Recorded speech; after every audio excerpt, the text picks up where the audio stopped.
இயேசு கிறிஸ்துவின் நாமத்துக்கு நாங்க நன்றி செலுத்துவோம். ஏனென்றா தன்னுடைய குமாரன் மூலமாகத்தான் நம்ம எல்லாரையும் அவர் அளவுக்கு அதிகமா ஆசீர்வதிச்சிருக்கிறார். அப்படித்தான் வசனம் சொல்லுது. நாங்க வேண்டுவதற்கும் நினைப்பதற்கும் அதிகமாக தன்னுடைய குமாரன் மூலமாய் நமக்கு பரிபூர்ண ஒரு ஜீவனை தந்திருக்கிறார். சோ அதனாலதான்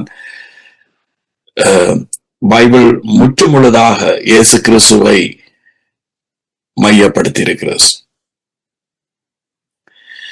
நம்முடைய இயேசு கிறிஸ்து மூலமாய் பைபிள் சொல்லுது, கடைசி ஆதாமாக வந்த இயேசு கிறிஸ்து மூலமாய் முதல் ஆதாமால் வந்த அனைத்து சாபங்களையும் எல்லா கிறிஸ்தஸையும் இந்த கடைசி ஆதாம் என்ன செய்திருக்கிறாராம்? முற்று முழுதாக எங்களை விட்டு நீக்கி நாம வேண்டுவதற்கும் நினைப்பதற்கும் நாம எதிர்பார்த்ததற்கும் மிகவும் மிகவும் அதிகமான ஆசீர்வாதத்தை நாம பெற்றிருக்கிறோம். ஆமென். யார் மூலமாய்? அவருடைய குமாரனாகிய இயேசு கிறிஸ்து மூலமாய். அதனாலதான் அவர் கடைசி ஆதாமாய் அல்லது இரண்டாம் ஆதாமாய் இந்த பூமியில பிறந்தார். பூமியில பிறந்து சிலுவையில் அறையப்பட்டார். சோ அதனால இயேசு கிறிஸ்துவை உங்களுக்கு நாங்க நன்றி செலுத்துகிறோம். தகப்பனே, உங்களுடைய அன்புக்காக நாங்க நன்றி செலுத்துகிறோம். உங்களுடைய அன்பின் மூலமாய் நீங்க கொடுத்த வாக்குத்தத்தத்தை இயேசு கிறிஸ்து மூலமாய் நீங்க நிறைவேற்றினதற்காக நாங்க நன்றி செலுத்துகிறோம். அப்பா பிதாவே என்று கூப்பிடத்தக்க அந்த புத்திர சுவிகாரத்தின் ஆவியை எங்கள் இருதயங்களில் நீங்கள் வைத்ததற்காய் அனுப்பினதற்காய் நாங்க நன்றி செலுத்துகிறோம். நன்றி இயேசுவே, நன்றி தகப்பனே.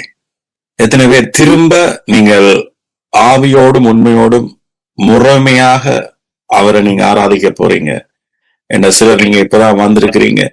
சோ அதனால இந்த வடிவில நீங்க எப்பவும் அவரை ஆராதிக்கணும். நான் திரும்ப அந்த முறைமையை நான் சொல்றேன். அதாவது பிதா தன்னுடைய அன்பின் நிமித்தம் தன்னுடைய குமாரன் மூலமாக இயேசு கிறிஸ்து மூலமாய் நாம் நினைப்பதற்கும் வேண்டுவதற்கும் எதிர்பார்த்ததற்கும் மிகவும் மிகவும் அதிகமாய் எங்களை ஆசீர்வதிச்சிருக்கிறார். தன் குமாரன் மூலமாய், அதாவது முதல் ஆதாம் தினூடாக பாவம், மரணம், சாபங்கள் நம்மை ஆண்டு கொண்டது. கடைசி ஆதாமாக இயேசு கிறிஸ்து வந்து முதல் ஆதாம் ஊடாக எங்களுக்குள் இருந்த சாபங்கள் பாவங்கள் அனைத்தையும் நிர்மூலமாக்கி இல்லாமலாக்கி பரிபூர்ணமான ஆசீர்வாதத்தை எங்களுக்குள் அனுப்பியிருக்கிறார். அவர் மூலமாக நாம கிருபையின் பரிபூர்ணத்தையும் நீதியாகிய ஈவின் பரிபூர்ணத்தை நாம பெற்றிருக்கிறோம். சோ அதற்காக நாம நன்றியுள்ள இருதயத்தோடு, முழு நிச்சயத்தோடு, முழு விசுவாசத்தோடு அவருக்கு நாங்க நன்றி செலுத்துவோம். நன்றி இயேசுவே. என்னுடைய வாழ்க்கைக்கும் எங்களுடைய குடும்பத்துக்கும் நீங்க தான் மையமாக, ஆணிவேராக, முழு காரணராக இருக்கிறீங்க. அதுக்காக நன்றி செலுத்துகிறோம். உங்களுடைய கிருபையும் தயவும் நமக்கு கேடகமாக இருக்கிறதுக்காக நாங்க நன்றி செலுத்துகிறோம். நீதிமொழி 5:12 அப்படித்தான் சொல்லுது. அவருடைய கிருபை தயவு நமக்கு கேடகம். எத்தனை பேர் சொல்றீங்க, தகப்பனே இயேசுவே உங்களுடைய தயவு நமக்கு கேடகம். The favor of God as a shield of God என்று சங்கீதம் Psalms 5:12 சொல்லுது. The favor of God. எத்தனை பேர் நீங்க அதை நம்பி நீங்க அவரை துதிக்கிறீங்க? நன்றி இயேசுவே. நீதி உண்டாக விசுவாசிக்கப்படும், ரட்சிப்பு உண்டாக வாயினால் அறிக்கை பண்ணப்படும். போன கிழமை நான் சொல்லியிருந்தேன், உங்களோட வாயின் பலனினால், உங்கள் நாவின் அறிக்கையினால் நீங்களே அந்த கனியை புசிப்பீங்க என்று சொல்லப்படுது. அதில் பிரியப்படுகிறவர்கள் அதன் கனியை புசிப்பார். சொல்லுமா, தகப்பனே, நான் மட்டுமல்ல, என்னுடைய குடும்பம் உங்களுடைய தயவின் கேடகத்துக்குள், காருண்யத்துக்குள் இருக்கிறது. நன்றி இயேசுவே. நன்றி தகப்பனே, உங்களுக்கு நன்றி செலுத்துகிறோம். கண்டு விசுவாசிக்கிறதுக்கு பேரல்ல விசுவாசம், கேட்டு விசுவாசிக்கிறதுதான் விசுவாசம். கேள்வி எப்படி வரும்? அவருடைய வார்த்தையில் இருந்து வரும். அவருடைய வார்த்தை எப்படி வரும்? நாம பிரசங்கிக்கிறதுனால வருகிறது. சோ அதனால கண்டு விசுவாசிக்கிறதுக்கு பேர் அல்ல, கேட்டு விசுவாசிக்கிறோம். நன்றி இயேசுவே. நன்றி தகப்பனே. உங்களோட குமாரன் மூலமாய், இயேசு கிறிஸ்து மூலமாய், அவருடைய கீழ்ப்படிவின் மூலமாய் எங்களை நீங்க கிருபையாய், தயவாய் ஆசீர்வதிச்சிருக்காய். நாங்க நன்றி செலுத்துகிறோம். உங்களோட அன்புக்கு ஈடாக உலகத்துல ஒன்றுமில்லை. உங்களோட தயவுக்கு மேல இந்த பூமியில ஒன்றுமில்லை. போன கிழமை பார்த்திருந்தோம், தன்னுடைய ஜனங்களை பார்வோனின் அடிமை வீடாகிய எகிப்திலிருந்து அவர்களை விடுதலையாக்கி ஒரு சத்துருக்களும் இல்லாத அளவுக்கு அவர்களை முற்றிலும் விடுதலையாக்கினார் என்று சொல்லப்படுது. ஒருவரையும் அவர் விட்டு வைக்கலையா. இந்த தேவனுடைய ஜனங்களை பின்தொடர்ந்து வந்த பார்வோனுடைய இராணுவம், ரதங்கள், அதனுடைய ஆயுதங்கள் ஒன்றுமே ஒருவரையும் கூட விட்டு விடாமல் அத்தனையும் அந்த செங்கடலுக்கு மூழ்கடிக்கப்பட்டது என்று சொல்லப்படுது. சோ அதே போல இயேசு கிறிஸ்து மூலமாய் எங்களை பின்தொடர்ந்து வந்த, முதலாவது நாம அடிமைத்தன வீட்டிலிருந்து மீட்கப்பட்டோம். அடிமைத்தனத்திலிருந்து மீட்கப்பட்டு, அல்லது எகிப்தின் வீட்டிலிருந்து மீட்கப்பட்டு, இயேசு கிறிஸ்து பிதாவினுடைய வீடாகிய அவருடைய வீட்டுக்குள் சேர்க்கப்பட்டோம். எங்களுடைய இடம் மாற்றப்பட்டது. அது மட்டுமல்ல, எங்களை பின்தொடர்ந்து வந்த எல்லா சாத்தானுடைய வல்லமைகள், வலிமைகள், ஆயுதங்கள், தந்திரங்கள் எல்லாமே என்ன செய்யப்பட்டது? மூழ்கடிக்கப்பட்டது. சோ நாம் இப்பொழுது முற்று முழுதாக அவருடைய பிள்ளை, விடுதலையின் பிள்ளைகளாக, சுதந்திரத்தின் பிள்ளைகளாக, உரிமையின் பிள்ளைகளாக நாம் என்ன செய்யப்பட்டிருக்கிறோம்? மறுபடி பிறந்திருக்கிறோம், மறுபடி ஜெனிப்பிக்கப்பட்டிருக்கிறோம். நாம் மறுபடி பிறந்ததே ஆளுகைக்கு என்று வேதம் சொல்லுது. We are born to reign in life. யாருடைய லைஃப? யாருடைய ஜீவனை? இயேசு கிறிஸ்துவின் ஜீவனை. மீன் எப்படி தண்ணீருக்குள் பிறக்கிறதோ அதே போல நாம் ஆளுகைக்குள் பிறந்திருக்கிறோம். நாம் ஆளுகை செய்வதற்காக பிறந்திருக்கிறோம். அவருடைய சிங்காசனத்தில் உட்கார்ந்திருக்கிறோம். அவருடைய கிருபாசன சிங்காசனத்தில் உட்கார்ந்திருக்கிறோம். எத்தனை பேர் இதை நீங்க நிச்சயமாக நீங்க ஏற்றுக்கொள்றீங்க? ஆமென். நிச்சயமாக ஏற்றுக்கொள்ளும். இங்கதான் சந்தேகம் நம்முடைய வாழ்க்கையில இருக்கும். இங்கதான் அலட்சியம் இருக்கும். இங்கதான் அவநம்பிக்கை இருக்கும். ஆனா நாம அவருடைய குரலுக்கு செவி கொடுப்போமாக இருந்தா, அவருடைய குரலுக்கு செவி கொடுப்போமா இருந்தா நாம் என்ன செய்வோமா? ஜீவனில் ஆளுகை செய்வோம். உலகத்தில் இருக்கிற அரசாங்க ஆளுகை அல்ல, அங்கு ஜீவன் இல்லை. ஆனா இங்க பைபிள் சொல்லுது, நாம ஜீவனில் ஆளுகை செய்வோம். ஆமேன். நம்முடைய வாழ்க்கையை என்ன செய்வோம்? புதிய வாழ்க்கையை ஆளுகை செய்வோம். இந்த உலகம் அந்த புதிய ஆவியை வாழ்க்கையை பெற்றுக்கொள்ளவில்லை. சோ அதனால உலகத்துல இருக்கிறவர்கள் வாழ்க்கைக்காக போராடுவார்கள். சோ வாழ்க்கைக்காக நாம் போராடுகிற பொழுது அது எங்களுக்கு மிகுந்த வேதனையும், மிகுந்த பாரத்தையும், மிகுந்த கட்டையும் கொடுக்கும்.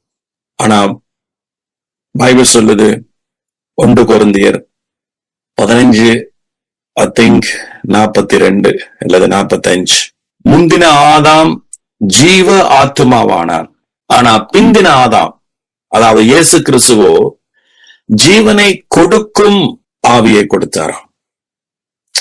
சோ முந்தின ஆதாமுக்குள்ள மனுஷன் ஒரு ஜீவாத்மா, அதாவது அவன் தன்னுடைய வாழ்க்கையை தன்னுடைய பலத்தினால் கொண்டு போகக்கூடிய ஒரு சர்வசாதாரணமான ஒரு மனுஷனாக இருந்தான். ஆனா பிந்தின ஆதாம், அதாவது இயேசு கிறிஸ்து நமக்கு ஜீவனை கொடுக்கிற லைஃப் கிவிங் ஸ்பிரிட் என்று ஆங்கிலத்தில் எழுதப்பட்டிருக்கு. சோ அப்பொழுது நாம் என்ன செய்வோம்? வாழ்க்கைக்காக போராட வேண்டிய அவசியம் அல்ல. ஏன்? அவர் நமக்கு ஜீவனை கொடுக்கிறார். இதான் அந்த வித்தியாசம். சோ அவர் நமக்கு ஜீவனை கொடுக்கிறார், அவர் நமக்கு தெய்வீக சுகத்தை கொடுக்கிறார், அவர் நமக்கு ஆசீர்வாதங்களை கொடுக்கிறார். இந்த ரெண்டுக்கும் உள்ள வித்தியாசத்தை சிந்திச்சு பாருங்க. ஒருமுறை நான் அந்த வசனத்தை நான் வாசிக்கிறேன்.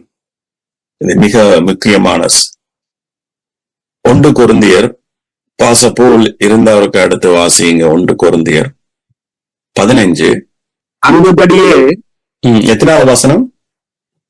1 கொரிந்தியர் 15:45. அந்தபடியே முந்தின மனுஷனாகிய ஆதாம் ஜீவ ஆத்மாவானான் என்று எழுதியிருக்கிறது. பிந்தின ஆதாம் உயிர்ப்பிக்கிற ஆவியானவர். எஸ், கெஷான் அல்லது டேவ் இது ஆங்கிலத்தில் இருக்கா படிக்கலாமா? 1 Corinthians 15:45. Yeah. Yes. And so it is written, the first man Adam became a living being. Yeah, first Adam became living being. Yes. The last Adam became a life-giving spirit. See, life-giving spirit.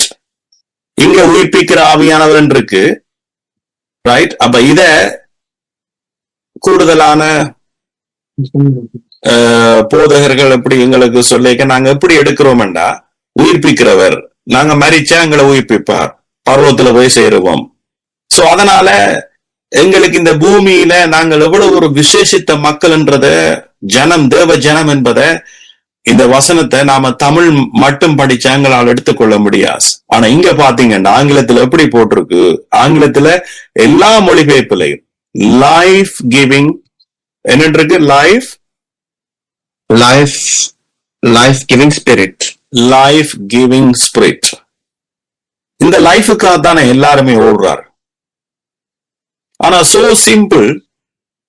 இந்த இயேசு கிறிஸ்துவுக்குள்ள, அவருடைய கிருபைக்குள்ள நாம கீழ்ப்படுகிற பொழுது, அவருடைய சத்தியத்தை சிம்பிளாக சர்வ சாதாரணமாக நாம ஏற்றுக்கொண்டு அதுக்குள்ள இளைப்பாறைக்க, இயேசு கிறிஸ்துவனுடைய வேலை என்னவாம்? கடைசி ஆதாம் எங்களுக்கு அவர் ஜீவனை தர்றதுதான் அவருடைய வேலையா இருக்கு. வாழ்க்கை, ஜீவன் என்பது வாழ்க்கை. சோ அவருக்கு தெரியும் நமக்கு என்னென்ன தேவை என்று. நமக்கு என்னென்ன தேவை என்று படுதோ அத்தனையும் அவருக்கு தெரியும் இதெல்லாம் தேவை என்பது. சிந்திச்சு பாருங்க எவ்வளவுக்கு பிதா நம்ம நேசிச்சிருக்கிறார். அதனாலதான் இயேசு கிறிஸ்து மூலமாய் பிதாவானவர் நீங்க நினைப்பதற்கும் வேண்டுவதற்கும் மிகவும் மிகவும் மிகவும் அதிகமாய் நாம என்ன செய்திருக்கிறாராம்? ஏற்கனவே ஆசீர்வதிச்சிருக்கிறார் குமாரன் மூலமாய். அந்த குமாரனுடைய ஆவி நமக்குள்ள வருகிற பொழுது நாம பரிபூர்ணமான ஒரு வாழ்க்கையை நாம் என்ன செய்திருக்கிறோமா? பெற்றிருக்கிறோம். பரிபூர்ண வாழ்க்கையை உலகத்தில இருந்து எடுக்க முடியாத, உலகத்தில இருந்து வருகிற ஆவியால் எடுக்க முடியாத, உலகத்தில இருந்து வருகிற வல்லமையால், உலகத்திலிருந்து வருகிற ஞானத்தால், உலகத்திலிருந்து வருகிற பலத்தால், உலகத்திலே இருந்து வருகிற செல்வத்தால், உலகத்திலே இருந்து வருகிற ஏதனாலும் பெற முடியாத, எங்களுக்கெண்டு உலக தோற்றத்துக்கு முதலே வைச்சதான அந்த ஆசீர்வாதம், அல்லது ஆபிரகாமுக்கு உண்டான ஆசீர்வாதம் கிறிஸ்து இயேசுவின் மூலமாய் நமக்கு அவர் என்ன செய்திருக்கிறார்? கொடுத்திருக்கிறார். ஆமென். ஜீவனை, அதுக்கு பேர் தான் உயிர்ப்பிக்கிற ஆவியானவர், லைஃப் கிவிங் ஸ்பிரிட். பைபிள் இதே அதிகாரத்துல சொல்லுது, ஜென்ம சுபாவம் உள்ள மனுஷன், அதாவது லைஃப் பீயிங் முந்தின ஆதாம் என்னவாம்? ஜீவ ஆத்மா உள்ளவன். சோ அது போதாது. ஜீவ ஆத்மாவோட அதுதான் நாம இயேசுவை அறியறதுக்கு முதல் நாம ஒரு ஜீவ ஆத்மா உள்ளது. எங்கட ஆத்மா பாரத்தோடு, கஷ்டத்தோடு, வேதனையோடு, நம்முடைய முயற்சிகளோடு கலந்து நாம் என்ன செய்யறோம்? வாழ்க்கைக்காக போராடுகிறோம். ஆனா இது தேவனுடைய சித்தம் அல்ல. முந்தின ஆதாம் ஜீவ ஆத்மாவானான். இது நார்மல். இது இன்றைக்கு உலகத்துல எல்லார்ட்டையும் இருக்கு. இயேசுவை ஏற்றுக்கொண்டவனுக்கு இருக்கலாம், இயேசுவை ஏற்றுக்கொள்ளாத எல்லார்ட்டையும் இருக்கு ஜீவ ஆத்மா. இது கடவுள் எல்லாருக்கும் பொதுவா கொடுத்தது. ஆனா இந்த இயேசு கிறிஸ்து மூலமாய் வருகிற ஜீவன் இது எங்களை என்னவா எப்பவும் உயிர்ப்பிச்சு கொண்டே இருக்கு. எங்களோட வாழ்க்கையில சோர்வுண்ட சாமானே இருக்கா? ஒரு மனுஷன் எண்ணத்தினாலும் நமக்குள்ள சோர்வு வராதபடி, எண்ணத்தினாலும் நமக்கு தோல்வி வராதபடி இந்த இயேசு கிறிஸ்துவால வந்ததான ஜீவ உயிர்ப்பிக்கிற இந்த ஆவியானவர் நாம் என்ன செய்வாராம்? சாவுக்கு ஏதுவான நம்முடைய சரீரங்கள் உயிர்ப்பிச்சு கொண்டே இருப்பார். சோ அதனால அவர் சொல்றார், ஜென்ம சுபாவம் உள்ள மனுஷன் ஆவிக்குரியவைகளை ஏற்றுக்கொள்ள மாட்டான். வசனம் சொல்லுது. இப்படியே இதே கொரிந்தியர் 2ஆம் அதிகாரம், 1 கொரிந்தியர் 2ஆம் அதிகாரம், இதுல 12வது வசனம். என்னென்ன கண்டுபிடிச்சீங்க? இல்ல, நீங்க சொன்ன வசனத்துக்கு அது ஈக்குவலா வந்துச்சு. ஆமேன். Very good. வாசிக்கிறேன் நான். நாங்களோ உலகத்தின் ஆவியை பெறாமல் தேவனால் எங்களுக்கு அருளப்பட்டவைகளை அறியும்படிக்கு தேவனிடத்திலிருந்து புறப்படுகிற ஆவியை பெற்றோம். பாருங்க, நாம் ஏன் ஆவியை பெற்றோமா? ஏன் நமக்குள்ள பரிசுத்தாவியை கொடுத்தார் ஆண்டவர்? ஆனா இன்றைக்கு பரிசுத்தாவி அது வேறொரு வடிவத்துல உலகம் முழுவதும் இன்றைக்கு அநேக கிறிஸ்தவர்களுடைய பரிசுத்தாவிய கொண்டாடுகிறார். பரிசுத்தாவி பல இடங்களில பல வடிவத்துல அதை ஒரு இனியிலேண்ட ஒரு மகிமையாக பைபிள் எழுதியிருக்கு. ஆனா இன்றைக்கு பரிசுத்தாவி நாம விழுந்து எழும்புகிறதாக மட்டும்தான் காண்பிக்கப்படுது. பரிசுத்தாவி நமக்கு போதிக்கிறவர் என்றுதான் பைபிள் சொல்லுது. பரிசுத்தாவி சத்தியங்களை அறிவிக்கிறது. ஆமேன். வேற ஒன்றுக்கும் பரிசுத்தாவி அங்க பயன்பட வேண்டிய அவசியம் இல்லை. கர்த்தருடைய வார்த்தை அறிந்தாலே நமக்கு அருளப்பட்டவைகளை, இங்க பாருங்க, நாங்களோ உலகத்தின் ஆவியை பெறாமல் தேவனால் எங்களுக்கு அருளப்பட்டவைகள், நம்முடைய பிதா தன்னுடைய பிள்ளைக்கு கொடுக்கப்பட்டவைகளை அறியும்படிக்கு. சிந்திச்சு பாருங்க, ஒரு தகப்பன், உங்களோட தகப்பன், பரலோக தகப்பன் என்னென்னலாம் உங்களுக்கு கொடுத்திருக்கிறார் தெரியுமா? தன்னுடைய குமாரன் மூலமாக. இதை விட்டுட்டு நாம உலகத்தின் ஆவியோட நாம நடக்கிறோம். நாங்க பிறந்த பிறப்பில இருந்து ஜென்ம சுபாவத்திலிருந்து நடக்கிறோம். சோ ஜென்ம சுபாவத்திலிருந்து நடக்க உலகத்துக்கு நாம் என்ன செய்வோம்? செவி கொடுப்போம். உலக ஆவிக்கு. உலகம் ஒரு வாழ்க்கை வச்சிருக்கு. உலகம் ஒரு வாழ்க்கையை வச்சிருக்கு. என்ன செய்யறது? மனுஷன் ஜீவ ஆத்மா ஆயிட்டானே. மனுஷன் ஜீவ ஆத்மா ஆயிட்டான். ஆண்டவருக்கு அது விருப்பம் இல்லை. ஜீவ ஆத்மாவோடய நீ வாழ்ந்துட்டு போறது அவருக்கு விருப்பம் இல்லை. அது அவருடைய சித்தம் அல்ல. சோ அப்ப மனுஷன் என்ன செய்யறான்? விழுந்து போன உலகத்துக்கு அதாவது செவி கொடுக்கிறான். சோ அதனால மனுஷனுடைய வாழ்க்கை ஒரு நாள் போராட்டம், ஒரு நாள் இது அப்படியே ஒரு உலக வடிவில் அது போகும். அப்ப மனுஷனுக்கு தெரியாது. மனுஷன் நினைக்கிறான் இதுதான் வாழ்க்கை என்று. இல்ல, இதெல்லாம் வாழ்க்கை. இயேசு கிறிஸ்து எங்களுக்கு என்னவாம்? ஜீவனை அளிச்சிருக்கிறார், புதிய ஜீவனை. அந்த ஜீவனில் நாம் வாழும்படியாக, அந்த ஜீவனில் இருந்து நாம வாழும்படியாக. ஆமென். சோதனை ஆரம்பத்திலே சொன்னனே, நாம் ஜீவனை ஆளுகை செய்யும்படியாக நாம பிறந்தோம் என்று சொல்லப்படுது. கிறிஸ்துவுக்குள் நாம் ஏன் பிறந்தோம்? கிறிஸ்துவுக்குள் ஏன் நம்மை அவர் பிறக்க பண்ணினார்? நாம் பிறந்ததே ஆளுகை செய்யும்படியாக, ஆளுகைக்குள். இப்ப பழைய ஏற்பாடுல நான் ஒரு மிகுந்த ஒரு உதாரணத்தை நான் சொல்றேன். இப்ப இஸ்ரவேல் மக்களை எகிப்தின் அடிமை வீட்டில இருந்து நம்முடைய ஆண்டவர் என்ன செய்தார்? தன்னுடைய ஜனங்களை மீட்டு கொண்டார். சோ இந்த ஜனங்களை மீட்டு கொண்டது இந்த ஜனங்களுடைய திறமையோ, இந்த ஜனங்களுடைய நல் நடத்தையோ, அல்லது இந்த ஜனங்கள் தேவனுக்கு பிரியமா இருப்பார்கள் என்றோ எந்த ஒரு நோக்கமும் அல்ல.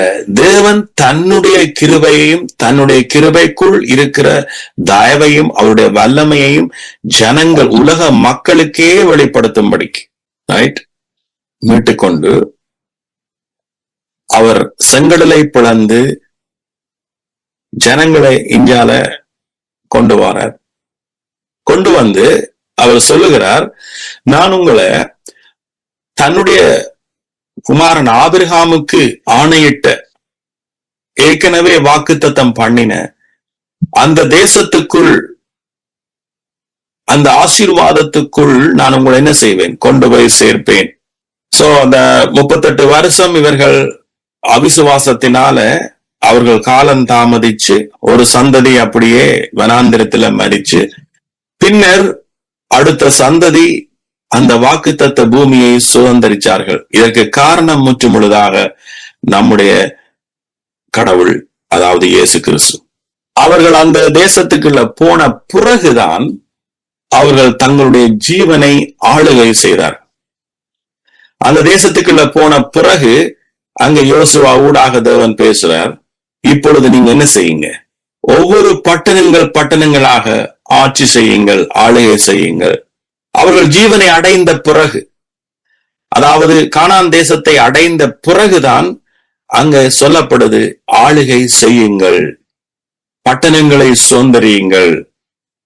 சோ அவர்கள் வனாந்திரத்தில் இருக்கும் மட்டும் அங்க மன்னா கொடுக்கப்பட்டது, ஜீவ தண்ணீர் கொடுக்கப்பட்டது, அவர்களை தேவன் அப்பா அற்புதங்கள் அடையாளங்களினூடாக வழிநடத்தினர். ஆனா ஆளுகை என்ற பேர் வனாந்திரத்துக்குள்ள வரவே இல்லை.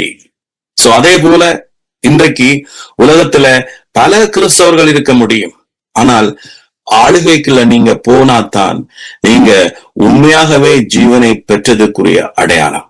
எத்தனை சொல்றீங்க, தகப்பனே நீதி உண்டாக விசுவாசிக்கப்படும், ரட்சிப்பு உண்டாக வாயினால் அறிக்கை பண்ணப்படும். அப்ப நீங்க தான் சொல்லணும், நீங்க யார்? அவருடைய கிருபையை முன்னிட்டு தான் நான் கேட்கிறேன், நீங்க யாருன்னு. அவருடைய தயவை முன்னிட்டு தான் நான் கேட்கிறேன், நீங்க யாருன்னு. இயேசு கிறிஸ்து ஏற்கனவே தன்னுடைய பிதா ஏற்கனவே தன்னுடைய குமாரனை உங்களுக்காக அர்ப்பணிச்சு அதன் மூலமாய் அதை விசுவாசிக்கிற நீங்க அவருடைய கிருபையினால் தயவினால் மறுபடி ஜெனிப்பிக்கப்பட்ட ஜனம், ஆளுகைக்குள் கொண்டு வரப்பட்ட ஜனம். நீங்க தான் சொல்லணும். அவருடைய வார்த்தையை கேட்டு, அவருடைய சத்தியத்தை கேட்டு, நம்பிக்கையோட, உரிமையோட, விசுவாசத்தோட, எஸ் தகப்பனே நான் தான் அந்த ஜனம், நான் தான் உங்களுடைய பிள்ளை, நான் தான் உங்களுடைய நீதி, நான் தான் உங்களுடைய பரிசுத்தம். இப்ப உபாகமம் 7ஆம் அதிகாரம், உபாகமம் 7, இது ஆங்கிலத்திலையும் படிக்க வேண்டி வரும், தமிழை நான் முதல் வாசிக்கிறேன். 9வது வசனம், ஆகையால்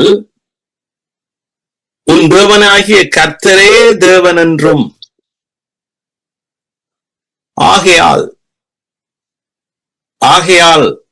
therefore என்று வந்தா உடனே எங்களுக்கு கிளிக் ஆகணும். மேல் வசனத்தை நாம படிச்சாதான் அந்த ஆகையாளுக்கு என்ன என்ற அர்த்தம் உங்களுக்கு புரியும். திரும்ப வாசிக்கிறேன், ஆகையால் உன் தேவனாகிய கர்த்தரே தேவன் என்றும். அப்ப மேல் வசனத்தை வாசிப்போம். இந்த மேல் வசனத்தை வாசிக்கிறது முதல் உங்களுக்கு தெரியும், உபாகமத்துல பழைய உடன்படிக்கையில் ஆண்டவர் நீ இப்படி இப்படி எல்லாம் கீழ்ப்படிஞ்சா உனக்கு ஆசீர்வாதம், என்னுடைய கட்டளைகளை எல்லாம் கை கொண்டா உனக்கு ஆசீர்வாதம், மாறாக என்னுடைய கட்டளைகளை எல்லாம் நீ மீறினால் உனக்கு சாபம் உண்டாகும் என்று சொல்லி பழைய உடன்படிக்கையில நீங்க பாக்குறீங்க. சோ முன்னே எனக்கு கிறிஸ்தவனாக இருந்த காலத்துல நாம என்ன செய்தோம்? எஸ், கட்டளைகளை கைப்பிடிச்சாதான் நமக்கு ஆசீர்வாதம் என்று சொல்லி நாம் என்ன செய்யறோம்? இப்படித்தான் கடவுள், இதுதான் கடவுள், கடவுள் சொல்றார், இதைகளை செய்தா உனக்கு ஆசீர்வாதம், இதைகளை மீறினா உனக்கு சாபம். சோ அதனால கடவுளை நாங்க அப்படித்தான் பார்த்தோம், அந்த ஒரு கண்ணோட்டத்திலாம் பார்த்தோம். இப்படித்தாண்டா கடவுள், நல்லவனுக்கு நல்லவன், அவர் கெட்டவனுக்கு கெட்டவன். சோ நாம நல்லது செய்தா நமக்கு நல்லது நடக்கும், நாம கெட்டது செய்தா நமக்கு கெட்டது நடக்கும். சோ அவர் ஒரு தீர்ப்பு சொல்ற கடவுளாக நாம பார்த்தோம். ஆனா உபாகமத்துல அவர் கொடுத்தது உண்மைதான். நீங்க 28 வாசிங்கன்னா தெரியும். நீ இப்படி எல்லாம் செய்தா நீ ஆசீர்வாதமா இருப்பாய், பூமியில் உள்ள சகல ஜனங்களிலும் நீதான் ஆசீர்வாதமாயிருப்பாய், நீ கீழாகாமல் மேலாவாய், நீ வாளாகாமல் தலையாவாய், உனக்குள்ள இருந்த சகல வியாதிகளை நான் புறப்பட பண்ணுவேன். எப்ப? என்னுடைய கட்டளைகளுக்கு நீ கீழ்ப்படிந்தால். மாறாக நீ கட்டளைகளுக்கு கீழ்ப்படியாட்டி உண்மையில சொன்ன இவ்வளவு அனைத்து சாபங்களும் உனக்கு வரும். அதாவது நீ எப்பவும் வாளாத்தான் இருப்பாய், நீ எப்பவும் சபிக்கப்பட்டவனாத்தான் இருப்பாய் என்று சொன்ன. அப்ப இன்றைக்கும் கூட அநேக கிறிஸ்தவர்கள் இந்த வாழ்க்கைக்காக போராடுகிறார்கள். ஏன்? நாங்க கீழ்ப்படிந்தால் ஆசீர்வாதம், கீழ்ப்படியாட்டி சாபம். ஆனா தேவன் நம்முடைய ஆண்டவர் இதற்காக இந்த கட்டளையை கொடுக்கவில்லை. அவர் இயேசுவை முன்னிட்டுத்தான் இந்த கட்டளையை சொன்னார். தன்னுடைய குமாரனை முன்னிட்டு, என்னுடைய குமாரன் இவைகள் எல்லாத்துக்கும் கீழ்ப்படிவான், அந்த குமாரனுடைய கீழ்ப்படிவின் மூலமாக உலகத்தில் உள்ள அத்தனை மக்களை நான் ஆசீர்வதிக்க போறேன் என்கின்றதை வெளிப்படுத்தும் படிக்குத்தான் இந்த ஆசீர்வாதமும் சாபமும் முன்கூட்டியே கொடுக்கப்பட்ட. புத்தி உள்ளவர்கள் இயேசு கிறிஸ்துவின் கீழ்ப்படிவுக்குள் தங்களை கீழ்ப்படுத்துவார்கள். அப்பொழுது அவர் சொன்ன ஆசீர்வாதம் எல்லாம் விசுவாசத்தின் ஊடாக நிச்சயமாய் எங்களோட வாழ்க்கையில் என்ன செய்யுமா? பலிக்கும். ஆமீன். பாருங்க, எவ்வளவு கர்த்தருடைய ஞானத்தை பார்த்தீங்களா? அவருடைய ஞானத்தை புரியாதவர்கள் இந்த உபாகம் 28 மக்களை கண்டிச்சு என்ன செய்வார்கள்? போதிப்பார்கள். எஸ், நாம நல்லா நல்லவர்களாய் வாழத்தான் வேணும், நல்லது செய்யத்தான் வேணும். ஆனால் நாம முதலாவது அவருடைய ராஜ்யத்துக்குள் பிரவேசிக்கணும் என்றா, இந்த ஆசீர்வாதத்துக்குள் உபாகம் 28 சொல்லப்பட்ட அத்தனை ஆசீர்வாதங்களுக்குள்ளும் நாம பிரவேசிச்சு அதுவே நம்முடைய சொந்தமாக மாற வேணும் என்று சொன்னா, நம்முடைய பிதா செய்த ஞானம் என்ன தெரியுமா? தன்னுடைய குமாரனை தன்னுடைய கட்டளைகளுக்கு கீழ்ப்படிய பண்ணினார். இயேசு கீழ்ப்படிந்தார். தன்னுடைய பிதாவின் கற்பனைகளுக்கும் கட்டளைகளுக்கும் நம்முடைய இயேசு கிறிஸ்து, கடைசி ஆதாமாக வந்த இயேசு கிறிஸ்து கீழ்ப்படிந்தபடியால் உபாகம் 28 சொல்லப்பட்ட ஆசீர்வாதங்கள் எங்களுக்கு கிருபையாய் கிடைத்தது. ரைட், இத மனதில் வைங்க. ஆகையால் உன் தேவனாகிய கர்த்தரே தேவன் என்றும், ஆகையால் உன் தேவனாகிய கர்த்தரே தேவன். ஏன் நாம கர்த்தரே நம்முடைய தேவன் என்று சொல்றதுக்கு என்ன காரணம்? ஏன் நீங்க இன்றைக்கு துதிக்கையோ அல்லது உங்களோட வாழ்க்கையில எப்பவுமோ கர்த்தரே என் தேவனடா, அவரே என் தேவன் என்று சொல்றதுக்கு என்ன காரணம்? அவருங்களை தண்டிக்கிறவரா? அவருங்களை பிதாவால வேற ஏதாவது இவங்களை சோதிச்சு பார்க்கிறவரா? No no no no. கர்த்தரே தேவன் என்று நீங்க வாயால சொல்றதுக்கு ஒரே ஒரு காரணம்தான். என்ன மேல் வசனத்தை வாசிங்க. கர்த்தர் உங்களில் அன்பு கூர்ந்ததினாலும், கர்த்தர் உங்களில் அன்பு கூர்ந்ததினாலும், உங்கள் பிதாக்களுக்கு இட்ட ஆணையை காக்க வேண்டும் என்பதினாலும், என்னவாம்? கர்த்தர் உங்களில் அன்பு கூர்ந்ததினாலும். அதாவது உங்களுடைய பிதாக்களுக்கு, முற்பிதாக்களுக்கு, அந்த ஆபிராமுக்கு இட்ட ஆணையை காக்க வேண்டும் என்பதனாலும் கர்த்தர் பலத்த கையினால், தன்னுடைய பலத்த கையினால் உங்களை புறப்பட பண்ணி அடிமைத்தன வீடாகிய எகிப்தில் நின்றும் அதன் ராஜாவான பார்வோனின் கையில் இருந்தும் உங்களை மீட்டுக் கொண்டார். அதனாலதான் அவர் சொல்றார், ஆவியானவர், தேவனே கர்த்தர் என்று துதியுங்கள், உங்கள் தேவனாகிய கர்த்தரே தேவன் என்று துதியுங்க. நாங்கள் அவர் மேல வச்ச அன்பினாலே அல்ல, நாங்கள் அவர் சொன்ன வாக்கை கடைபிடிக்கிறதுனால அல்ல, அவர் பூமியில் உள்ள மக்களை நேசிச்சதினால், அவர் என்ன ஆணையை கொடுத்தாரோ ஆபிராமுக்கு, அந்த ஆணைக்கு அவர் உண்மை உள்ளவராய் இருந்ததினால் என்ன செய்தார்? அப்பொழுதுதான் கர்த்தருடைய பலத்த கரம் வெளிப்பட்டது. இன்னைக்கு ஏன் மக்களுடைய வாழ்க்கையில தேவனுடைய கரம் வெளிப்படையில? அவருக்கு பலத்த கரம் இருந்தும், அவருடைய கரம் தான் இந்த உலகத்தையே தாங்குற கரமா இருந்தும் கூட இன்னைக்கு நம்முடைய வாழ்க்கையில அவருடைய கரம் கிரிய செய்யாததுக்கு காரணம் என்ன தெரியுமா? மக்கள் இன்னைக்கு தேவனை குறித்து சரியாக புரிஞ்சு கொள்ளல. மனுஷன் தன்னுடைய கிரியையினால தேவன் ஆசீர்வதிக்க முயற்சிக்கிறபடியினால தேவனுடைய பலத்த கரம் கிரிய செய்வதில்லை. பாருங்க, பழைய உடன்படிக்கையிலே ஆண்டவர் திருவுளம் பெற்றார் தன்னை குறிச்சு. அவருடைய கிருபை எப்படி வெளிப்படுது? மக்கள் தங்களுடைய ஞானத்தினால தேவனுடைய ஞானத்தை புரிஞ்சு கொள்ள முடியாம இருக்கிறார். பாருங்க 7வது வசனத்தை பாருங்க. சகல ஜனங்களிலும் நீங்கள் திரட்சியான ஜனம் என்று கர்த்தர் உங்கள் பேரில் அன்பு வைத்து உங்களை தெரிந்து கொள்ளவில்லை. இதுக்கு என்ன அர்த்தம் தெரியுமா? மூல பாசைகள்ல தனிய திரட்சியை குறிச்சு இங்க பேசப்படல. அதாவது சகல ஜனங்களிலும் நீங்கள் திரட்சியான ஜனம், அல்லது நீங்க கட்டிக்கார ஜனம், அல்லது நீங்க தான் எங்களோட வார்த்தைக்கு கீழ்ப்படுகிற ஜனம் என்று அவர் இஸ்ரவேல் மக்களை தெரிஞ்சு கொள்ளல. உலகத்திலேயே ஒரு கேலிகட்ட ஜனம் என்று சொல்லலாம்.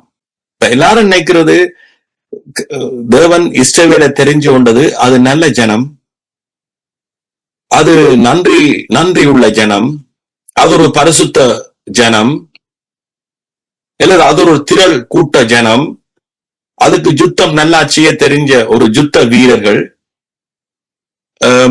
நல்ல பலசாலி இராணுவங்கள் எல்லாம் இருக்கிற ஜனம். இந்த ஜனத்தை பிடிச்சாதான் என்னுடைய வல்லமைய உலகத்துக்கு காட்டலாம் என்று இஸ்ரவேல் ஜனங்கள் அவர் தெரிஞ்சு கொள்ளல. பாருங்க, நீங்கள் சகல ஜனங்களிலும் கொஞ்சமாயிருந்தீர்கள். கொஞ்சமாயிருந்தீர்கள் சொன்னா தனிய எண்ணிக்கையை குறிச்சு பேசப்படையில. நீங்க எல்லாத்திலையும் ஒரு குறைஞ்ச ஜனம். நீங்க அறிவில குறைஞ்ச ஜனம், வல்லமையில குறைஞ்ச ஜனம், எண்ணிக்கையில குறைஞ்ச ஜனம், பரிசுத்தத்துல குறைஞ்ச ஜனம். ஆனா நான் உங்களை தெரிஞ்சு கொண்டு நான் உங்களை என்ன செய்ய போறேன்? எந்த கிருபையால நான் உங்களை என்ன செய்ய போறேன்? ஆசீர்வதிக்க போறேன். அப்பொழுதுதான் உலகத்தில் உள்ள அனைவரும் கர்த்தரே தேவன் என்று என்ன செய்வார்கள்? அறிந்து கொள்வார். இங்க எவ்வளவு ஆழம், நாம எவ்வளவு ஆழமா சிந்திக்கணும்னு சொல்லுங்க. பாருங்க, வார்த்தை எப்படி சொல்லு. இவருக்கு பேரு தான் கர்த்தர், இவர்தான் நம்முடைய ஆண்டவர், இவர்தான் நம்முடைய தேவன், இவர்தான் நம்முடைய கடவுள். ஆமீன். இப்ப இந்த ஜனங்களை, சரி, இப்படிப்பட்ட ஒரு ஜனங்களை அவர் தன்னுடைய ஜனம், தன்னுடைய தேசம், தன்னுடைய ஜனம் இஸ்ரவேல் மக்களை தெரிஞ்சு கொண்ட பிறகு தன்னுடைய ஜனம், தன்னுடைய தேசம், இவர்களை நான் கண்மணி போல காப்பேன், இவர்களுக்கு நான் கேடகமாயிருப்பேன், இவர்களுக்கு தன்னுடைய காரணியத்தினால் இவர்களை மீட்டுக் கொள்வேன். கேடகம் என்றா என்ன? தயவு. இவர்களுக்கு நான் தயவா இருப்பேன். இதெல்லாம் சொல்ல காரணம் என்ன? அவர் அநீதி உள்ள தேவனா? ஒரு பரிசுத்த கடவுள் இப்படிப்பட்ட ஒரு ஜனத்தை தனக்கு தெரிஞ்சு கொண்டு தன் அன்பினால தான் ஆபிரகாமுக்கு விட்ட ஆணைக்காக இந்த ஜனங்களை, இப்படி ஒரு பாவியான ஜனங்களை தன் ஜனம் என்று சொல்றாரே. உலகத்துல இவர்களை மேற்கொள்ள ஒருவரும் இல்லாம இருந்தார்களே. அப்பா இவர்களுக்கு தோல்வி வந்தாலும் ஆனா திரும்ப தேவன் என்ன செய்வார்? அவர்களுக்கு ஜெயத்தை கொடுப்பார். காரணம் என்ன? ஆறாவது, அவருடைய குமாரன் இயேசு கிறிஸ்து தான் காரணம். அவரை முன்னிட்டுத்தான் இயேசு கிறிஸ்துவை முன்னிட்டு ஆபிரகாமுக்கு அவர் உடன்படிக்கை செய்கிற பொழுது அவர் பலியிட்டார். அந்த பலி என்னத்துக்கு அடையாளம்? இயேசு கிறிஸ்து உலக மக்களுக்காக ஒரு நாள் சிலுவையில் அறையப்படுவார். அவர் மூலமாக நான் இழந்து கொண்ட ஏதேன் தோட்டத்தில் இழந்து கொண்ட என்னுடைய ஜனங்களை கிருபையாய், என்னுடைய அன்பினால், என்னுடைய தயவினால், என்னுடைய ஆணையினால் நான் மீட்டுக் கொள்வேன். இதற்கு நான் உண்மையுள்ள தேவன் என்று அவர் உலக தோற்றத்துக்கு முதலே, உலகத்துக்கு அஸ்திவாரம் போட முதலே போட்ட அஸ்திவாரம் தான் இந்த வார்த்தை. நான் என்னுடைய ஜனங்களை, ஏதேன் தோட்டத்தில் இழந்த என்னுடைய ஒவ்வொரு ஜனங்களையும் பேர் சொல்லி, நீங்க இன்றையத்தான் பிறந்தனீங்க, நீங்க நேற்றைக்குத்தான் பிறந்தனீங்க, போன வருஷம் பிறந்தனீங்க, இல்ல 50 வருஷத்துக்கு முன்னம் பிறந்தனீங்க, எத்தனை வருஷத்துக்கு முன்னம் பிறந்தாலும் அத்தனை பேரையும் அவர் தன்னுடைய ஜீவ புத்தகத்தில் எழுதி தன்னுடைய குமாரனை உலகத்தில, இஸ்ரேலில, கொல்கதா மலையில இயேசு கிறிஸ்து என்ன செய்தார்? சிலுவையில் அறையப்பட்டார். இதான் அவருடைய வெற்றி, இதான் அவருடைய அன்பு, அவருடைய ஆணை நிறைவேற்றப்பட்டது, நம்முடைய உரிமை வந்து சேர்ந்தது, நாம் அவரின் வீட்டில் சேர்க்கப்பட்டோம். இதுக்கு எல்லாமே காரணம் அவருடைய அன்புதான். ஆமென். அதான் சொல்லுது, கர்த்தர் உங்களில் அன்பு கூர்ந்ததினாலும் உங்கள் பிதாக்களுக்கு இட்ட ஆணையை காக்க வேண்டும் என்பதனாலும் கர்த்தர் பலத்த கையினால் உங்களை புறப்பட பண்ணி அடிமைத்தன வீடாகிய எகிப்தினின்றும் அதன் ராஜாவான பார்வோனின் கையினின்றும் உங்களை மீட்டுக் கொண்டார். ஆகையால் உன் தேவனாகிய கர்த்தரே தேவன் என்று தம்மில் அன்பு கூர்ந்து தமது கற்பனைகளை கைக்கொள்வர்களுக்கு அவர் 1000 தலைமுறை மட்டும் உடன்படிக்கையும் தயவையும் தயவையும் காக்கிற உண்மையுள்ள தேவன் என்றும் நாங்கள் என்ன செய்யணுமா? அறிந்து கொள்ளணும். சோ இதைத்தான் நாம் அறிஞ்சு கொள்ளணும். இங்கதான் ஒரு மனுஷன் மறுபடி பிறக்கணும். இந்த அறிவினாலதான் ஒரு மனுஷன் மறுபடி பிறக்கணும். சோ இங்கதான் ஆண்டவர் சொல்ற, எங்களை அன்பு கூற சொல்லி, நீ என்னில அன்பு கூர். ஏன்? நான் ஏற்கனவே அன்பு கூர்ந்துட்டேன். நான் ஏற்கனவே உனக்கு தர வேண்டிய எல்லாம் தந்துட்டேன். யாரூடாக? என்னுடைய குமாரன் மூலமாக. நீ இத அன்புகூர், இந்த காரியத்தில் நீ அன்புகூர், இந்த கற்பனையை நீ என்ன செய்? கைக்கொள். இந்த கற்பனையை என்னுடைய குமாரன் நிறைவேற்றிட்டான். நீ என்ன செய்? நீ இதுல அன்புகூர், நீ இந்த கற்பனை என்ன செய்? கைக்கொள். நான் உனக்கு ஜீவனை தந்துட்டா, அந்த ஜீவனை முழு நம்பிக்கையோட நம்பி வாழ். இப்படிப்பட்டவர்களை என்னவாம்? 1000 தலைமுறை மட்டும் உடன்படிக்கையும் தயவையும் காக்கிற உண்மை உள்ள தேவன். ஆமென்.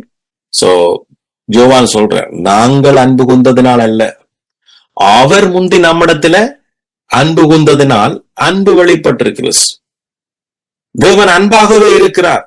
அன்பு நமக்குள் என்ன செய்யலாம்? பூரணப்படுகிறது. யாற்றை அன்பு? அவருடைய அன்பு நமக்குள்ள பூரணப்படுகிறது. அன்பில் பூரணப்பட்டவன் என்ன செய்ய மாட்டானா? பயப்பட மாட்டான்.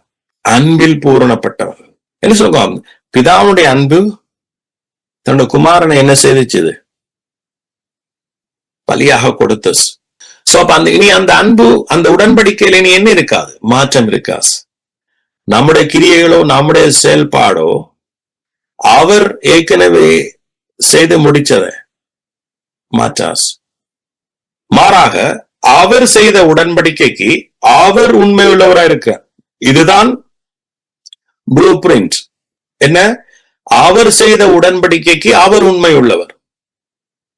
அவர் அன்றைக்கு ஆதியாமத்துல நீங்க 3ஆம் அதிகாரத்துல பாத்தீங்கன்னா, ஆதாம் வீழ்ச்சிக்கு பிறகு அவர் உடன்படிக்கையை செய்தார். அதாவது தன்னுடைய குமாரன் மூலமாக நான் பிசாசனுடைய சத்ருவின் தலையை நசுக்குவேன். எந்த சத்ருவின் தலையா இருக்கலாம். அதான் நான் சொன்னனே, பார்வோனுடைய ரதங்கள் பின்தொடர்ந்து ஒன்று கூட அவர் என்ன செய்யலையா? மீதியாக்கையில விடையில தப்பி போண்டு. நோ, அதே போல சிலுவையில இயேசு எல்லா பிசாசுடைய தலையை நசுக்கினார். அடிக்கடி சொல்லுவேன் நான், நம்முடைய வாழ்க்கையில இருக்கிற பிரச்சனைக்கு உயிர் இல்லை.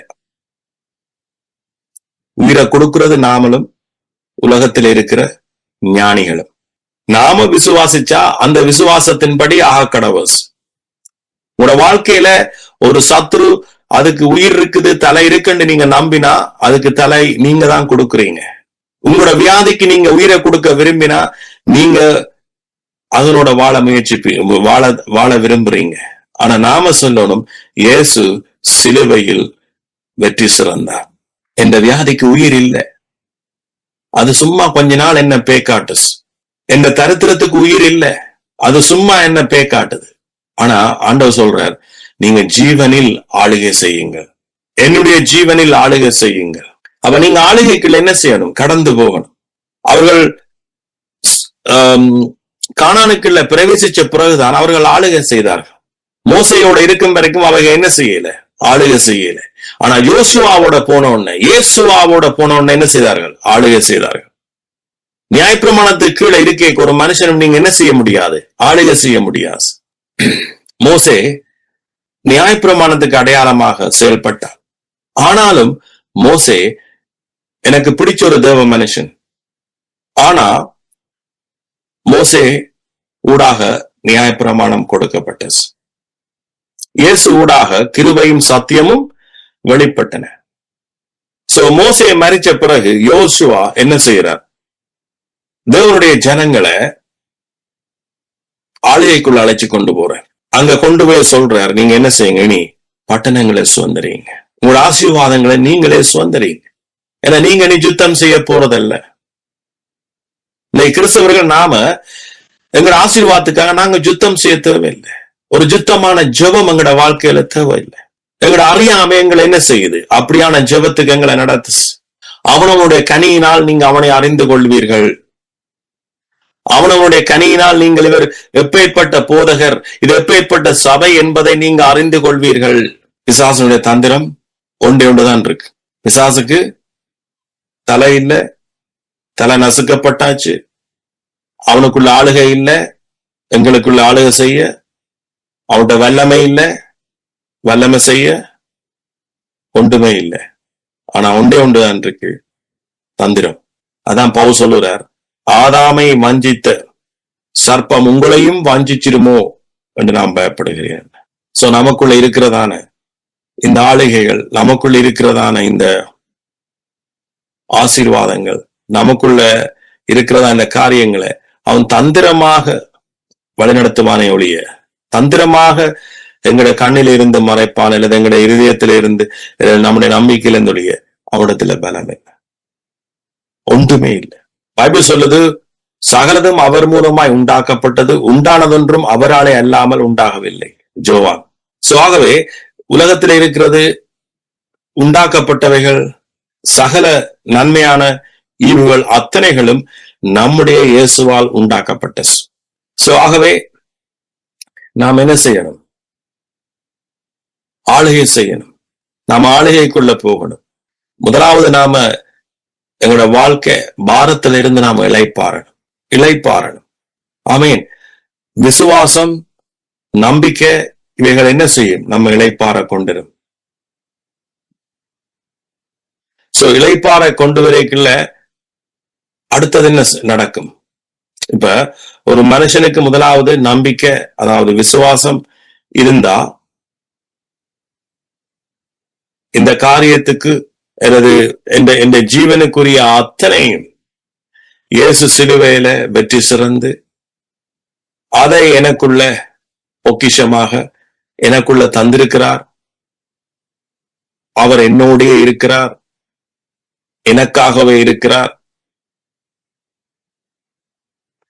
அவர் என்னுடையவர், கர்த்தரே என் தேவன் என்று சொல்ற அளவுக்கு அதுதான் அவருடைய சித்தம்.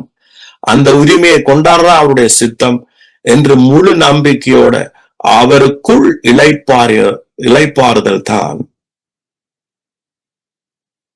நம்முடைய விசுவாசமாக கருதப்படுது. அந்த இளைப்பாறுதல் பரிசுத்தாவி நம்ம வழிநடத்துறதுக்குரிய ஒரு ஸ்தலமாக ஆவியானவர் பார்க்கிறார். ஆமென். சோ இதுதான் ஒரு மறுபடி பிறப்பு. ஆமென். எதை கண்டும் பயப்படாதீங்க, எதை கண்டும் பயப்படாதீங்க.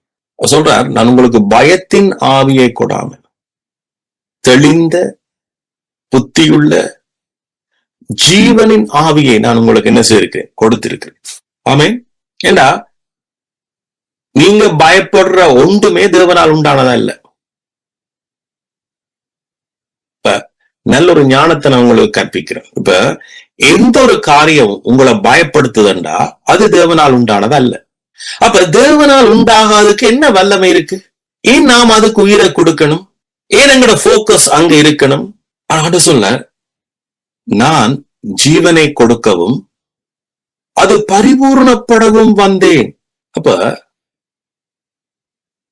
எங்களோட போக்கஸ் அங்க இருக்கணும். உண்மையில் இருக்கணுமா, பொய்யில் இருக்கணுமா? உண்மையில் இருக்கணும். உண்மை இயேசு கிறிஸ்துவுக்குள் மட்டும்தான் இருக்குது. பைபிள் சொல்லுது, இயேசு கிறிஸ்துக்குள்ள அவரே சத்தியம், உண்மை. இதுக்குள்ள எங்களை நடத்தத்தான் பரிசுத்த ஆவியானவர். நீங்க நடக்க நடக்க நடக்க என்ன செய்வீங்க? உண்மை உங்களை பற்றி கொள்ளும், சுகம் உங்களை பற்றி கொள்ளும், விடுதலை உங்களை பற்றி கொள்ளும், வெளிச்சம் உங்களை பற்றி கொள்ளும், ரட்சிப்பு உங்களை பற்றி கொள்ளும், அவருடைய அன்பு, அவருடைய கிருபை, அவருடைய தயவு உங்களை பற்றி கொள்ளும். என் வழியாய் ஒருவன் உப்பிரவேசித்தால் உள்ளும் புறம்பும் மேய்ச்சலை கண்டடைவான். சோ உண்மையை பற்றி கொள்ளுங்க, உலக மக்களோட சேருங்க. ஆனா நீங்க யாருங்கிற உண்மை உங்களுக்கு தெரியணும். உங்களுக்கு ஒரு குரல் இருக்கு, உங்களுக்கு ஒரு ஜீவன் இருக்கு. அது நீங்க கஷ்டப்பட்டு வாழ்ற ஜீவன் அல்ல. இயேசு கஷ்டப்பட்டு சிலுவையில உங்களுக்கு கொடுத்த உங்களுக்கு ஒரு தனி வழி இருக்கு. அது கிறிஸ்துவனுடைய வழி. அங்க உள்ளும் புறம்பும் என்னவாம்? மேய்ச்சல் தான் இருக்கக்கூடிய வேறு ஒன்றும் இல்லை. ஒரு நல்ல மேய்ப்பன் தன் ஆடுகளை புல்லு இடங்கள்லாம் வழி நடத்துறான். ஆடு அன்றைக்கு பார்த்தேன், அது ஏதோ 6 மீட்டர் மட்டும்தான் அதுக்கு கண் தெரியுமா, அதுக்கு மேல அதுக்கு கண் தெரியாது. 6 மீட்டர் தூரத்துக்குத்தான் ஒரு ஆட்டுக்கு கண் தெரியும். நீங்க வேணுமெண்டா கூகுள்ல அடிச்சு பாருங்க. 6 மீட்டர்னு தான் நான் நினைக்கிறேன். ஏதோ 6 மீட்டரோ 5 மீட்டரோ ஒரு குறிக்கப்பட்ட மட்டும்தான் கண் தெரியும். அந்த மேய்ப்பன் தான் அந்த ஆட்டுக்கு முழு வழிகாட்டி. 6 மீட்டருக்கு அப்பால எங்க நல்ல புல் இருக்குது, 6 மீட்டருக்கு அப்பால எந்த ஓனாய் இந்த ஆட்டை விழுங்க வகை தேடுது, இது எல்லாமே மேய்ப்பனுடைய பார்வையில தான் இருக்கு. அதனால இந்த செம்மறியாட பாத்தீங்கன்னா மேய்ப்பன் எங்க போகுதோ அந்த அந்த இடத்துக்கு அப்படியே போய் கொண்டிருக்கும். அந்த மேய்ப்பனும் பாத்தீங்கன்னா அந்த 6 மீட்டர் தூரத்துக்காக நடந்து போய் கொண்டே இருப்பார். பாருங்க, கர்த்தருடைய படைப்பு அவர் தன்னை வெளிப்படுத்துறதுதான் சகலது. அவர் பைபிள்ல பயன்படுத்தப்பட்ட அத்தனை காரியங்களும் எப்படி என் ஜனம், எப்படி நான் நடத்துகிறேன் என்பதைத்தான் வெளிப்படுத்து. ஆனா நாமளோ அதை புரியாம இருக்கிறது தான் எங்கள் ஆசீர்வாதத்தினுடைய குறைவுக்குரிய காரணம். சோ பாருங்க, நம்முடைய இயேசு எப்படி நம்ம வழி நடத்துறார், எப்படி நம்ம மேல கரிசனையா இருக்கிறார், எப்படி நமக்காக யாவையும் செய்து முடிச்சார். ஓநாய்கள் எங்களை புறாதபடி, சிங்கங்கள் எங்களை கச்சிக்காதபடி, ஒரு நல்ல மேய்ப்பனாக, நானே நல்ல மேய்ப்பன், என் ஆடுகளுக்காக நான் என் ஜீவனை கொடுக்கிறேன் என்கிறார். சோ அப்ப இயேசு ஜீவனை கொடுத்தபடியால நாங்கள் என்ன செய்யப்பட்டோம்? மீட்கப்பட்டோம், காக்கப்பட்டோம். எங்களோட காயங்களை அவர் குணப்படுத்தினார் என்று சொல்லப்படும். சோ இந்த மேய்ப்பன் தன்னுடைய வழியூடாத்தான் நடத்துவார். அதைத்தான் நாம புரிஞ்சுள்ளணும். அவருடைய கிருபையின் வழி, அவருடைய தயவின் வழி. சோ ஆடுகள் மேய்ப்பனுக்காக உயிர் கொடுக்கிறதில்லை.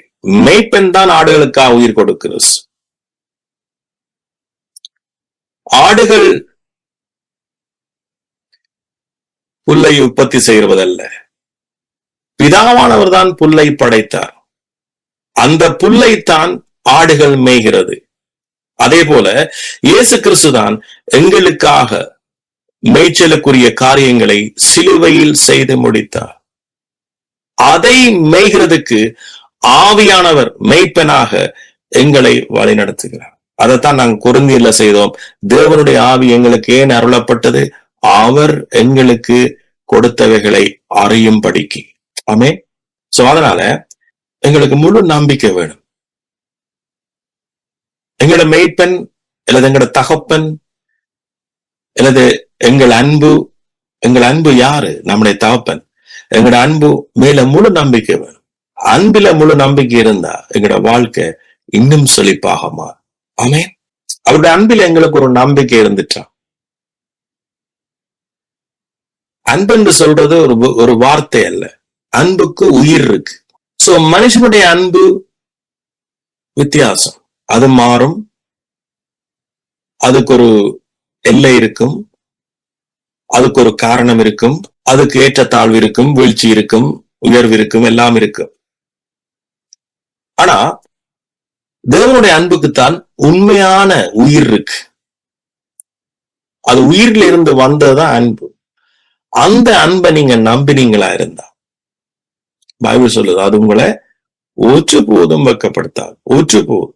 சோ அந்த அன்புதான் சிம்பிளாக உலாத்தையும் செய்து முடிச்சது. அந்த அன்புக்கு யாரும் போய் அட்வைஸ் பண்ண தேவையில்லை. அப்படி தேவன் அன்பு அப்படி வல்லமை பொருந்திய. சோ அந்த அன்புதான் இன்றைக்கு நமக்குள்ள ஊற்றப்பட்டது. ஆமே. சோ அந்த அன்புதான் எல்லாத்தையும் வெறுத்தது. பாருங்க, இப்ப பாருங்க, நீங்க ஒரு ஆள்ல அன்பு வச்சீங்கன்னா அந்த அன்பு வச்ச ஆளுக்கு ஏதாவது ஒரு தீமை நடந்தா தீமையை வெறுக்கிறீங்க பாருங்க. சோ ஒரு உலகத்துல ஒருவருடைய பிள்ளைக்கு ஒரு கொடூரமான வியாதி வந்தா அந்த தாய் தகப்பன் இந்த பிள்ளை வேலை வச்ச அன்பில எவ்வளவு தூரம் அந்த வியாதியை வெறுத்து, வாழ்க்கையை வெறுக்கிற அளவுக்கு அந்த வியாதியை வெறுத்து, அந்த வியாதியை சபிச்சு, இது ஏன் இப்படி நீ வந்த, நீ இந்த பிள்ளையை ஆட்கொண்ட நீ என்ற மாதிரி எவ்வளவு கோபம், எவ்வளவு அந்த தீமை மேல எவ்வளவு ஒரு வெறுப்பு வருது. காரணம் அந்த அன்பு அந்த பிள்ளை மேல இருக்கிறது. இந்த அன்புக்கே இப்படி என்று சொன்னா பிதாவினுடைய அன்பு எவ்வளவு வல்லமை பொருந்தின. சோ அந்த அன்புதான் முழு தீமையும் வெறுத்தஸ். அப்ப இவ்வளவு தீமை மனுஷன் மேல சுற்றி இருக்கிற அவ்வளவு தீமையையும் ஒட்டுமொத்தமாக நம்முடைய பிதா ஜெயிக்கணும்டா அவருக்கு ஒரே ஒரு வழி, அதுதான் தன்னுடைய குமாரனை மரணத்துக்கு ஒப்பு கொடுத்தார். அந்த மரணத்தின் ஊடாக ஜீவனை பரிகரித்தார். யாருடைய ஜீவனை? தன்னுடைய ஜீவனையா? இல்ல, என்னுடையதும் உங்களுடையதும் ஜீவனை அவர் பரிகரித்தார். இதெல்லாம் அன்பு செய்த வேலை. அன்புக்கு அவ்வளவு வல்லமை இருக்கு. அந்த உயிருள்ள அன்புக்கு அவ்வளவு வல்லமை இருக்கு. அந்த அன்புதான் இன்றைக்கு நமக்குள்ள ஊற்றப்பட்டிருக்கு. அதான் இந்த சொல்லுது, ஆகையால் உன் தேவனாகிய கர்த்தரே தேவன் என்றும் நீ அறிய கடவா. ஏன்? உங்களில் அன்பு கூர்ந்ததினால். உங்கள் பிதாக்களுக்கு ஆணையை காக்க வேண்டும் என்பதெல்லாம் கர்த்தர் பலத்த கரம் என்ன செய்தச்சு? வெளிப்பட்டுச்சு. ஆமே. நன்றி இயேசுவே. இது ஆங்கிலத்தில் வாசிங்க. உபாகம் 7:9-8. 7:9. 7:8 இருந்த 9. Okay. But because the Lord loves you, and because he would keep the oath which he swore to your fathers, the Lord has brought you out with a mighty hand and redeemed you from the house of bondage. So why God redeemed us? Why? ஏன் கடவுள் நம்மை பலத்த கையால் அடிமைத்தன வீட்டிலிருந்து மீட்டு கொண்டார். Because of your love. என்ன அப்படிதான் சொல்லுது என்ன 8 ஸ்டார்ட்ல. Yeah. Yes, because of your love. And அடுத்தது என்ன சொல்லப்படுது? Therefore, know that the Lord your God. No. 8லயே because of your love and it says, but because the Lord loves you and because he would keep the oath which he swore to your fathers. Yeah, he will keep the commandment towards your father. The Lord has brought you out with mighty hand and redeemed you from the house of bondage, from the hand of Pharaoh, king of Egypt. Yeah. So அவர் என்ன சொல்றார் ஆங்கிலத்துல? Because he is loved you and same time he will keep the commands of the fathers. Fathersக்கு அவர் இட்ட covenant அத என்ன செய்யணும்? அவர் நிறைவேற்றணும். Then 9வது வசனத்தை வாசிங்க. Therefore, now that the Lord your God, he is God. Yeah. Therefore, now the Lord is your God. God is God. அப்ப இதனாலதான் அவருக்கு பேரே the God is your God. அப்ப நாங்க God is my God, you are my God, நாங்க எல்லாருமே கர்த்தரே நீங்களே என் தேவன் என்று சொல்லிக்க எங்களோட மைண்ட்ல வரணும், நீங்க எங்களை அன்பு கூர்ந்ததினால், இயேசு கிறிஸ்து சிலுவையில் செய்து முடித்ததினால் என்று வந்துட்டா நீங்க வெற்றியுள்ள ஒரு வாழ்க்கை. எப்பவும் எந்த ஆபத்திலையும் சொல்லுங்க, Lord you are my God. அந்த அர்த்தம் தெரியணும் நமக்கு. பிகாஸ் என்ன சிலவோட எங்களோட மாம்ச பலவீனம் சொல்லும், நான் அதை செய்தேன் இதை செய்தேன், நான் உங்களுக்கு எவ்வளவு உண்மை உள்ளவனா இருக்கிறேன். நம்ம பற்றி போடும் கடவுளுக்கு முன்னால. அதான் பைபிள் சொல்ல, துன்மார்க்கமான வழி தேவனுக்கு அருவருப்பான. என்ற திறமையால நான் இந்த பிசினஸ கொண்டு போறேன், என்ற திறமையால நான் படிப்பை கொண்டு போறேன். எஸ், நமக்கு திறமை இருக்கு, இல்லைன்னு சொல்லல. யார் தந்தது? நீங்க நல்லா படிக்கக்கூடிய ஞானத்தை யார் தந்தது? அல்லது நான் வேலை செய்யக்கூடிய திறமை யார் தந்தது? சோ அப்ப நான் என்னுடைய திறமையாலே என்று சொல்ல வேண்டிய அவசியம் இல்லையே. சோ இங்கதான் நாம் என்ன செய்யணும்? சிந்திக்கணும். தகப்பனே உங்களுடைய நன்றி இயேசுவே. அப்படியே நாங்க முடிப்போமா? தகப்பனே உங்களுக்கு நன்றி செலுத்துகிறோம், உங்களுக்கு நாங்க நன்றி செலுத்துகிறோம். உங்களுடைய பலத்த கையா, உங்களுடைய தயவால், உங்களுடைய கிருபையா எங்களை நீங்க மீட்டு கொண்டது மட்டுமில்லாம உங்களோட ஆளுகைக்குள்ள, உங்களோட ஜீவனுக்குள் எங்களை என்ன செய்கிறீங்க? கொண்டு வந்திருக்கிறீங்க. அதற்காக நன்றி இயேசுவே. நன்றி தகப்பனே. உங்களோட அன்புக்காக நன்றி செலுத்துகிறோம். உங்களோட ரட்சிப்புகளுக்காய் நன்றி செலுத்துகிறோம். நாங்க உங்களோட ஆசீர்வாதத்துக்கும் உங்களுடைய ஜீவனத்துக்கும் சொந்தக்காரன். நாங்க உங்களுக்குள்ள இளைப்பாறம் படிக்கி, உங்களுக்குள்ள நாங்கள் ஆனந்த சந்தோஷத்தோட களிகூறும்படிக்கு எங்களுக்கு நீங்க கொடுத்த இந்த புதிய ஜீவனுக்காய் நாங்க நன்றி செலுத்துகிறோம். கிறிஸ்துவுக்குள் நாம சகல ஜீவியத்தோடு நாம வாழ எங்களோட கண்களை நீங்க திறந்ததற்காக நாங்க நன்றி செலுத்துகிறோம். இன்னுமாய் இங்க இருக்கிற ஒவ்வொருவருடைய கண்களும் திறக்கப்படட்டும், பிரகாசமாய் தெரியட்டும். தேவனால் நமக்கு அருளப்பட்டவைகளை அறியும்படிக்கு எங்களுடைய ஆவிக்குரிய அறிவு வளரட்டும், விசுவாசம் வளரட்டும், நம்பிக்கை வளரட்டும், இளைப்பாறுதல் பெருகட்டும். இயேசு கிறிஸ்துவின் மூலமாய் நான் ஜெபிக்கிறேன். ஆசீர்வாதங்கள் பெருகட்டும்.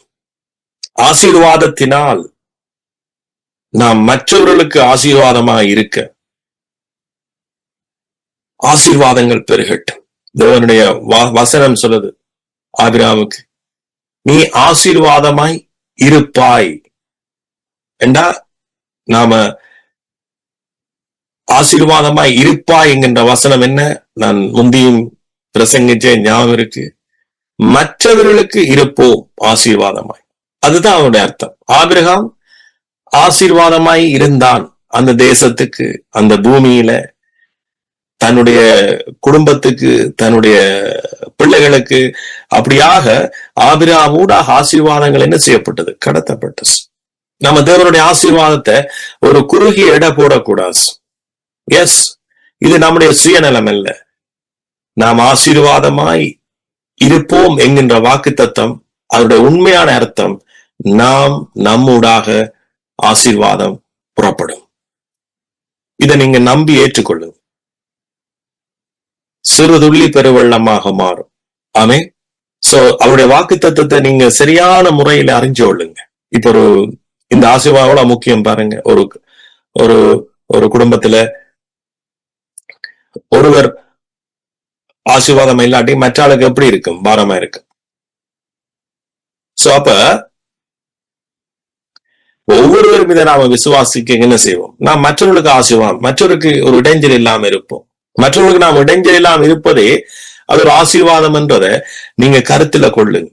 சோ ஆகவே தகப்பனே, உங்களோட வாக்கு தத்தத்தை, உங்களோட ஆசீர்வாதத்தை நாம முழுமையாக ஏற்றுக்கொள்கிறோம், நம்புகிறோம்.